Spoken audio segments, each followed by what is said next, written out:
O'zbekistonlik milliarder deganda ko'z oldimizga birinchi bo'lib Alisher Usmonov keladi. Shunday emasmi? Lekin aslida o'zbek nomi bilan millionlab dollarlarni ishlab topgan insonlar, o'zbeklar dunyoda talaygina.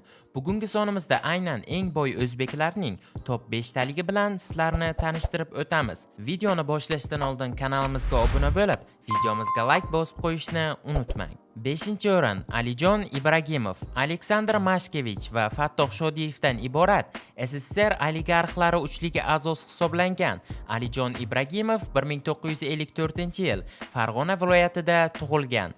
Graf nomi bilan tanilgan o'zbekistonlik millioner Alijon Ibragimov Qozog'iston, Belgiya fuqaroligini olgan. U NRC shirkati egalaridan biri, Yevrosiyo banki prezidenti hisoblanadi. 2020-yil holatiga ko'ra, millionerning aktivlari qiymati 900 million dollarni tashkil etib, Forbes jurnalining ruscha versiyasiga ko'ra, Qozog'iston boylari ro'yxatida 4-o'rinni egallagan.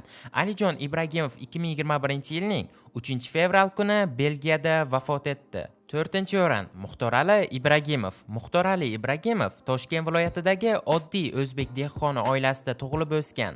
Rossiyaning Kaliningrad shahriga harbiy xizmatni o'tash uchun kelgan.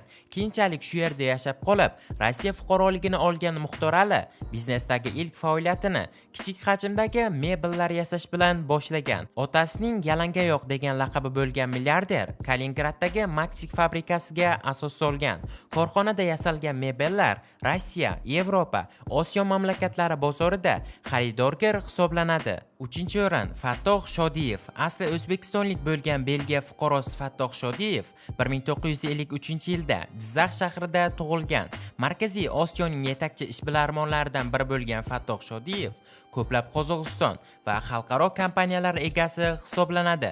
1996-yilda tashkil etilgan Xalqaro Shodiyev fondining faoliyati Yevrosiyoda akademik yutuqlarni, ijodkorlikni va innovatsiyalarni targ'ib qilishga hamda O'zbekiston, Qozog'iston, Rossiya va Ukrainada xayriya yordamini ko'rsatishga qaratilgan.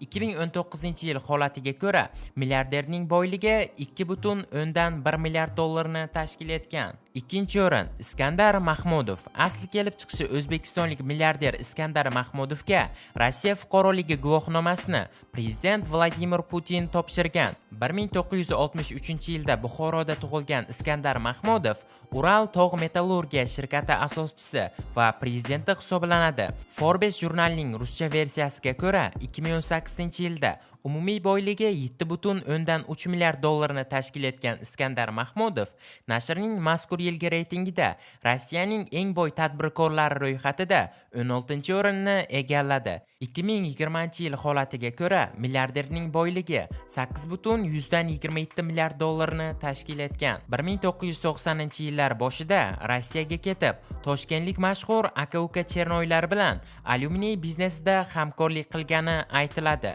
Ayrim ma'lumotlarga ko'ra, Mahmudov oxirgi 10 yilda Rossiyada xayriya maqsadlariga 1 milliard dollar mablag' sarflagan. Va nihoyat 1-o'rin Alisher Usmonov. Rossiyalik tadbirkor, milliarder, USM Holdings kompaniyasi asoschisi Alisher Usmonov 1953-yilda Namangan viloyatida tug'ilgan. Forbes jurnalining ruscha versiyasiga ko'ra, Rossiyadagi eng boy ishbilarmonlardan biri. Sunday Times reytingiga ko'ra, Buyuk Britaniyaning eng boy odamlaridan biri. Amerikaning Bloomberg Markets jurnalida dunyodagi eng nufuzli ishbilarmonlardan biri deb e'lon qilingan. 2020-yil oxirida Rossiyaning eng yaxshi 10 ta tadbirkorlar ro'yxatiga kiritilgan.